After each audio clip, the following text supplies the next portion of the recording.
everyone, welcome to this week's episode of Scandal Panel. Can you handle the scandal?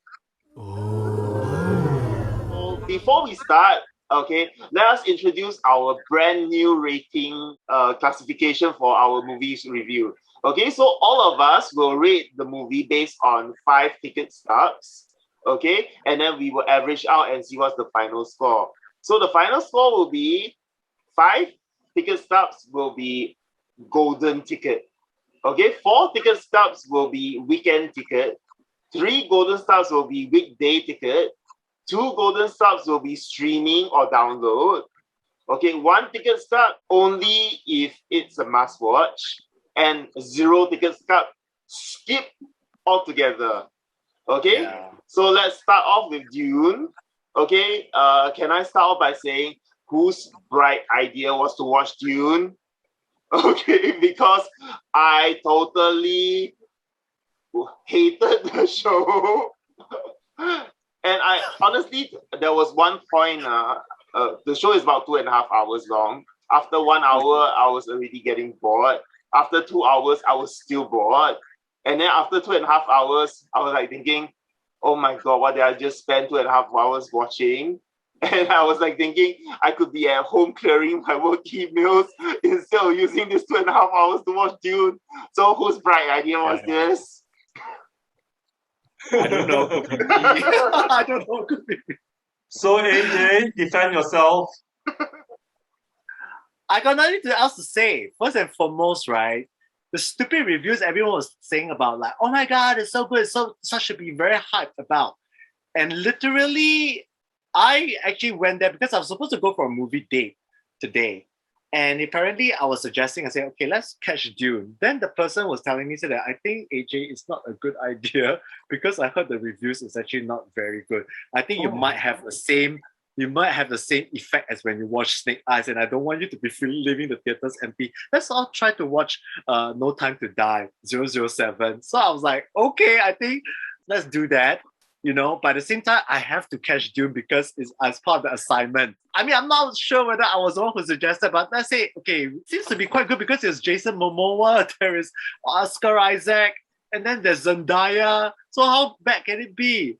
So literally, like Jonathan, I went there and it's like, the first thing that came out of the title was Dune Part 1. And then I'm like, OMG. That is so misleading because why they did not put that in the movie poster?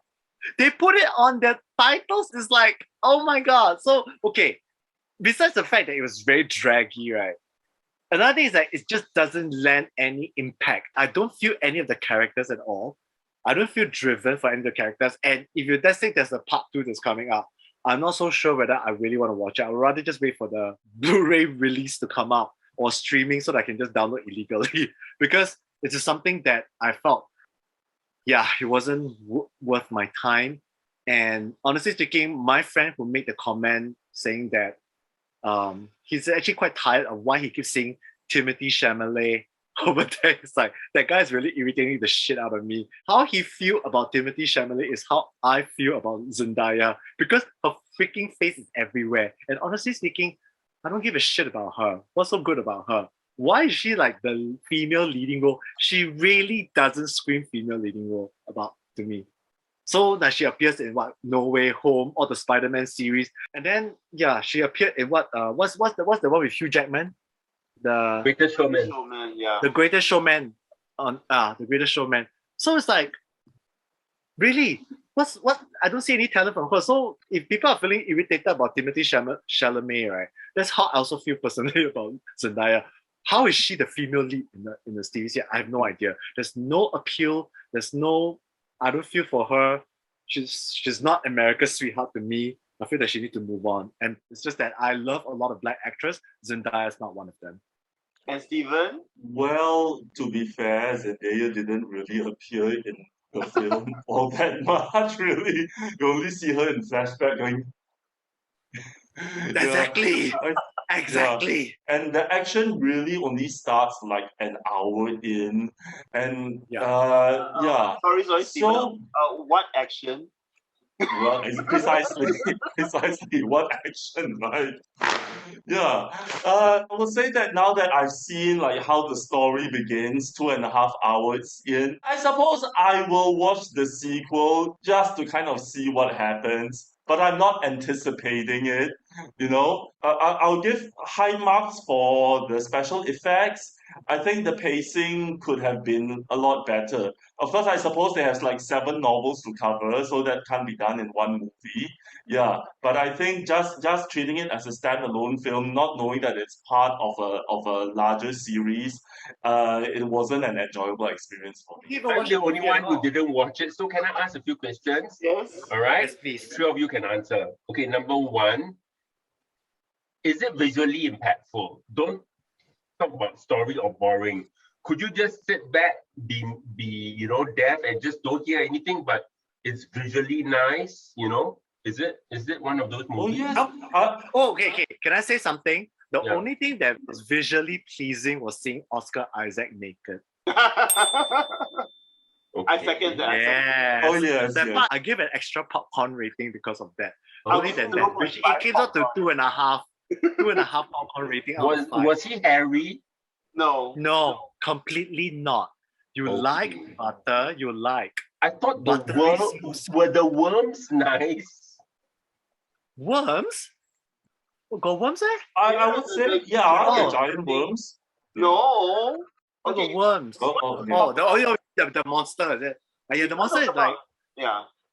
If you want to talk about visual, I would say in The Mandalorian season 2, with that monster, the shark, the bone shark thing, that was like way better than the whole movie. I'm so sorry, but yeah. trust me, yeah.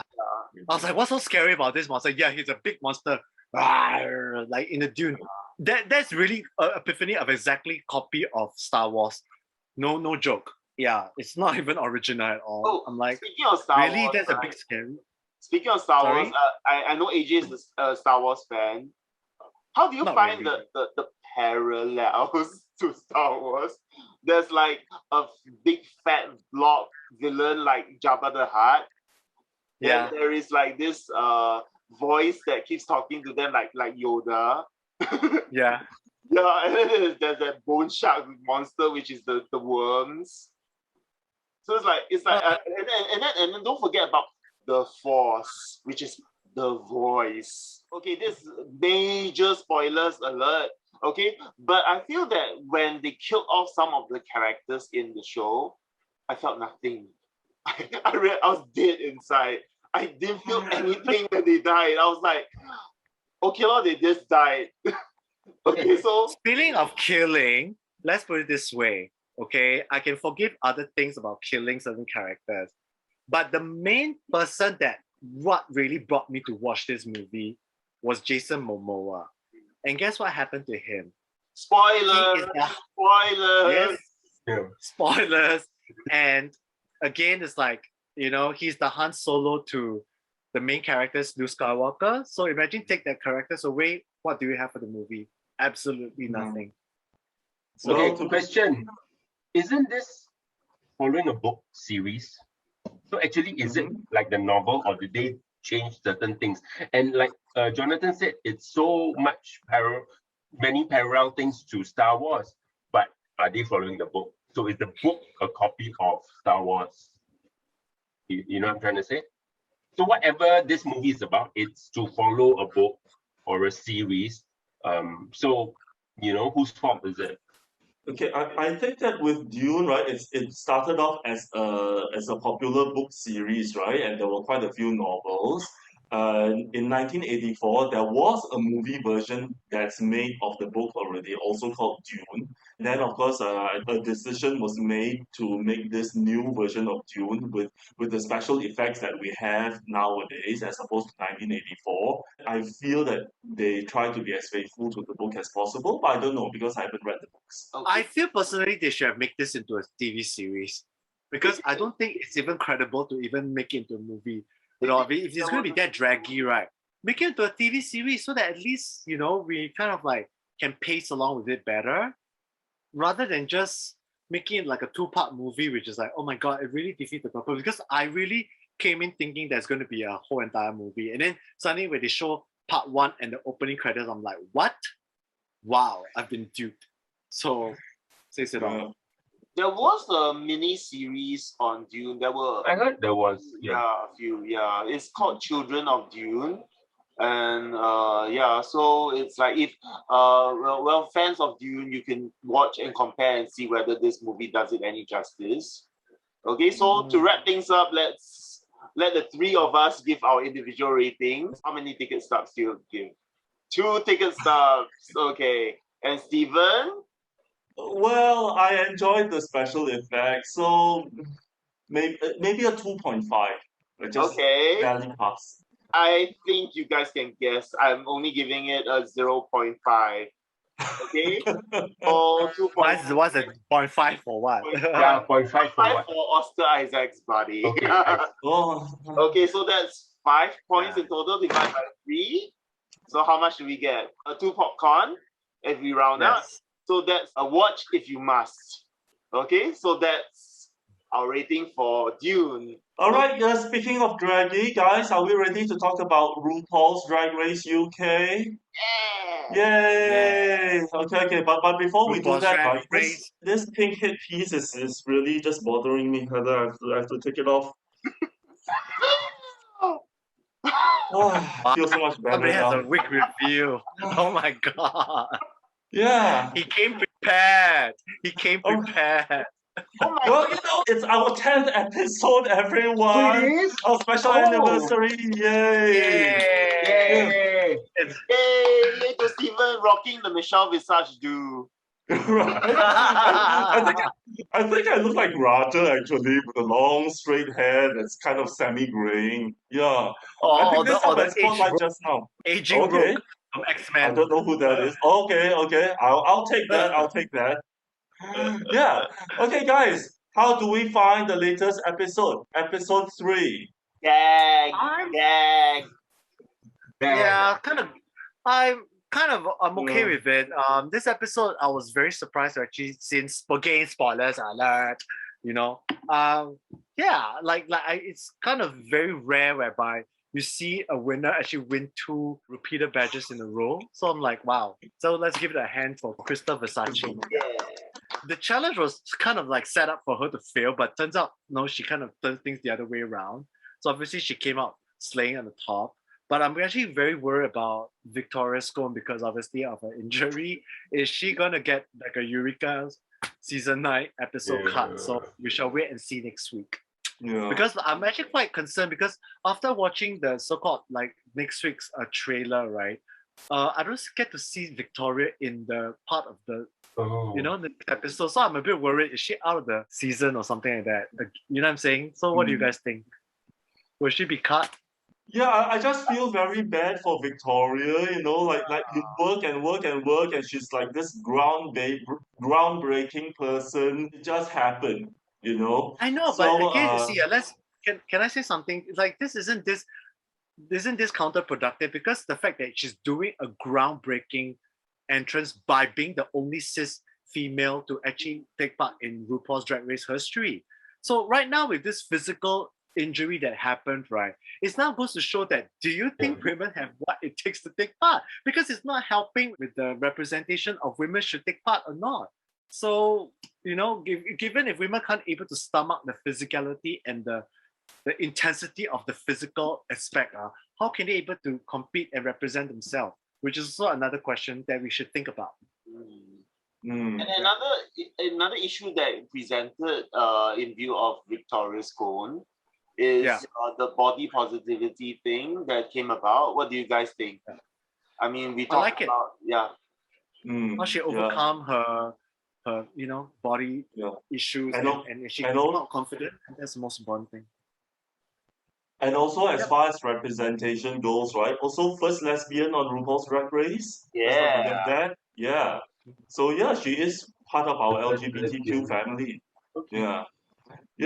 So so as far as my thoughts go, I thought that this episode was kind of built around Crystal Versace actually, from that extremely shady mini challenge, where she had to kind of put labels on everyone, and really, right? I felt sorry for her because she had to like kind of like call people names and she has to be entertaining because she's on TV. But it's not like she wants to call them these names. The production made her do it, you know? And then she had to apologize for Yeah. it. And now she's getting hate for calling Victoria Scone fat. Yeah. I thought that But was she did very bad on her. Yeah. but she did damage control. She Yeah. actually really because she knows that she needs to be smart enough in order not to get hit from the fandom. So she literally had to quickly make peace in front of the camera and talk peace with Victoria. So that's a very good strategic part on Crystal's part. So I gotta Yeah. give it to her. I suppose I mean of course she was calling them these names to be entertaining, you know, because the task was given for her. Yeah. The task was given to her to do that. However, Yeah, I feel that they kind of set yeah, her up to get hated, which is I kind of find that that's the kind of shady of the production crew to do that. You're setting yeah, somebody up for failure, setting up somebody up to have the villain edit. You know what I'm saying? And if she hmm took the bait, right? Imagine if Crystal took the bait and go with it and actually rid everyone to filth. Imagine the hate she's gonna get throughout the whole entire season. That's gonna cause a lot more drama. Don't you see the whole production is Yep. setting her up for hate, which is kind of very vindictive and very sneaky of them. But luckily, she redeemed herself within the same episode. So thank goodness for that. Yeah, so gotta give it to her lah. Gotta give it to her for Crystal. She's very smart. She's not only just a pretty face. It's literally, there's a lot going on underneath her. So she knows how to do damage control PR. So that one for 19 years old, you gotta give it up to her. Yeah. She's very, very smart, very savvy. Yeah. Mm, That kind of like brought up my newfound respect because I always thought that she has this persona that she's very bitchy. She's gonna be like, oh, I'm the prettiest one of the lot. That kind of persona she Youngest gave one me. of I the thought lot. she was gonna be in trouble, but yeah. yeah. And she gave me that kind of Carmen Farella kind of vibe. Like initially, with the first impression, you realize that okay, you better watch out for this one. This pretty one will always kind of like, think that she will get away with it. But turns out she's opposite of what That's people hard. perceive her to be. That's hard. That's hard. It's like Bianca Del Rio, where there's all the shade, but underneath Yes. the shade, there's still heart. So, which is, Yes. you can be as shady as you want, but as long as there's still heart underneath, a lot can be forgiven. Oh yeah, it's Yeah. true. It's true. Yeah. Guys, how do we But what else feel do you about the think? main challenge? How do we feel about the main challenge? I was thinking AJ would rock the challenge. Ernest, the dance teacher in our group, it's a dance challenge, you know. Yeah. I'll watch it later. Oh my god. Bummer. Why are you so late in the game, Ernest? No, I'm just kidding. Been busy for my Sure, busy. examination, which I'll tell you guys more about it next week. Yeah. Sure. Yeah. Okay, fine. Then your compensation is you make up for 2 episodes, huh? So that means you're gonna feature on the next episode. Okay. I will tell you, what I feel about it in the next episode. Yeah. I thought Alright, so- that this choreographer, right? This sweet, pretty girl who was on Strictly Ballroom, Strictly Come Dancing, Strictly Come Dancing, yeah. And I think she really loves RuPaul's Drag Race. So now that she's engaged to be on the show, she just kind of went overboard and just really tortured the queen. So Oh, is it? Yeah, the choreography is really tough to be honest with you. It's like, come on, I'm myself looking at it, I'm like, what the heck is going on? And I love Chorizo May. Chorizo. She was like, oh my god, I don't know what I'm doing. Oh yeah, this or that or that. But she really made it out, with the personality. And I kind of like Chorizo May. She's so endearing. Yeah. She's so funny, and she's like, yeah, I'm really starting to get to. She gets me actually more than River Medway, to be honest with you. So I'd be very sad if Chorizo May gets sent home. Yeah. So she's becoming Yeah, the but standout of the season, really. Yeah. she is a standout of the season. Actually, don't play with this Spanish queen. Yeah, she got a lot going on underneath. Yeah. she's actually- Forward to more sound bites from Teresa. I would Yeah. love to hear more sound bites. Yeah. Confessionals. Yeah. She Okay. gives the best That- confessionals. Steven, How to just Which pick one up was your favorite runway? I know you always cannot remember the names. Me also. I'm so bad with names, right? But sometimes you can remember what it looks like. Yeah. How about that? To be honest, right, like my memory is a bit of a blur just because there are so many. But I will tell you that my least favorite, Victoria Scone's dress this week was quite ordinary. It felt like something that you could buy at the bridal shop, let's just say, that it's not white, but it's just a regular dress. And so it was a little disappointing because last week her runways were so amazing, they were so conceptual, it fit her so beautifully. And then this week she just came out in a sequin dress, lah. Yeah. What's the theme So for this week? Red carpet Red eleganza. color. Okay. Red carpet eleganza. Carpet element. yeah. So it was just a regular dress, yeah. Electra fans, I could see like where her concept is, but I think the execution was could have been better, shall we say. Yeah. Any other thoughts about the runway? How about Jonathan? Your favorite? That coming off week one, with very good looks, week two was kind of a snooze in terms of the runway. That's why probably Steven had such a hard time trying to remember, because none of them really did extremely well. I mean, Theresa May had that very big headdress lah. I guess that's why it's a slightly more memorable. And for me personally, I like Kitty Scott-Claus because she did like a Marilyn look. It's very Marilyn Monroe look. Yeah, the pink really looks good on her. But other than that, it felt very normal. It was not like wow kind of thing. Yeah, unlike what we had for a lot of runways on Drag Race Espana. I mean that's really like amazing runways. But this week too was kind of like very meh. Yeah. But the worst thing is that you told me it's red carpet extravaganza. It's so open and so open to do great things. Exactly. It wasn't Exactly, difficult, because like, to me, my impression is that, I find that which one stands out the best. And to me, my standout were definitely Crystal Versace and Theresa May, because obviously both of them were pretty outstanding in their drag, very polished looks. And at the same time, they both wear greens, which what Michelle Versace hates the most. So, but they still got through. So, which is surprising. My least favorite looks was definitely, Electra Fans. And definitely, what was the other one? Scarlet Harlot. I thought it was very, very ordinary, to be honest. And also speaking to what you guys have also mentioned, right? Last week, they were very much stand out. And this week, they were quite lackluster. Do you think is that the drag queens kind of like when it comes to the competition, they got to realize the strategic game in such a way that they got to make a spectacular impression on their entrance look, their first runway, and their final runway. Do you think that this could be the strategic? Then in the middle, right? Let's say it did last throughout the whole entire season, they would just, invest on the less stellar drag costumes. What do you think?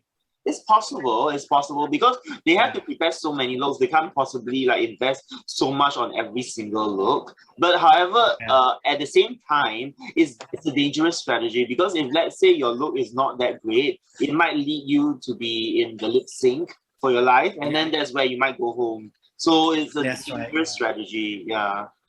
It does. So that means you have to be on par almost every week, right? So that you really got to keep up to your, your brimmed on the top of your game and every single week. Yeah, so that's why. I have always wanted to ask this question.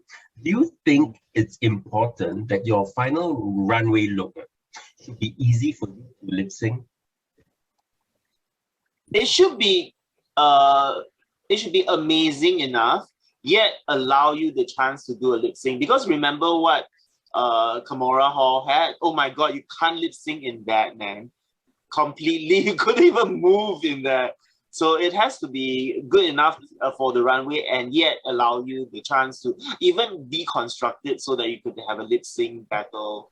Yeah. Yeah, so you can at least you can unpin the dress, have a reveal underneath, so they can do your splits or your movements, whatever. Or movement or something.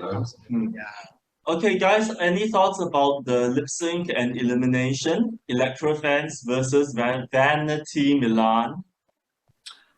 I felt that it was like I was a bit disappointed because I had Electra Fans to be a lip sync assassin. So I would imagine that she would last for a little bit longer than just 2 weeks. But yeah, so it was a bit disappointing for me that she didn't make it through. Well, the very fact that it's very obvious that Electra Fans, when she gets very excited, she tends to do too much to a certain extent that she gets off rhythm. But she went off sync. She actually did the song in the front. So it's as if that you're watching her, she's on Adderall. She literally go 160 times per hour and the whole split, and she's just doing it again, the gimmick, the stunt queen.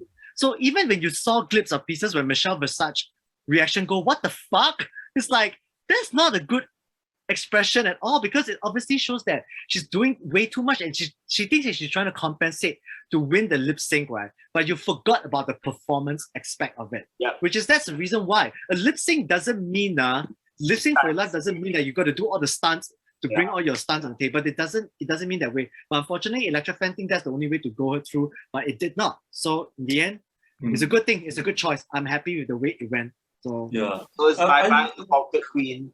Yeah. When I saw the main challenge, I thought the opening group number looked really odd. It looked really messy because it looked like everyone was doing something different. And I realized upon hearing the critiques was because Electra Fans was in the middle and she was faster than everyone. That's why everyone else looked off, you see? It was kind of like Kylie Sonique versus Morgan McMichaels was in that should the one who does the stunts does more stunts get to stay, or the one that inhibits the song better?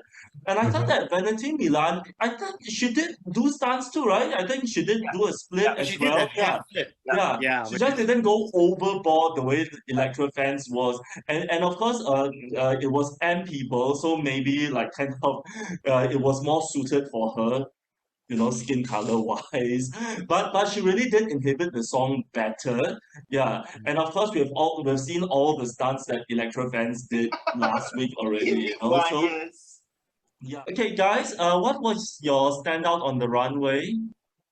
Your favorite look on the runway. Who was your favorite look on the runway? Oh, my favorite runway. I definitely really like Crystal Versace. I know. So obviously, she's very polished, and obviously she wore something that Michelle Versace hate, which is green, but yet she won her over. So come on, her dress was very tight. I gotta admit. And secondly, I felt the one that really blew me away was Theresa May. I really like her look. Yeah.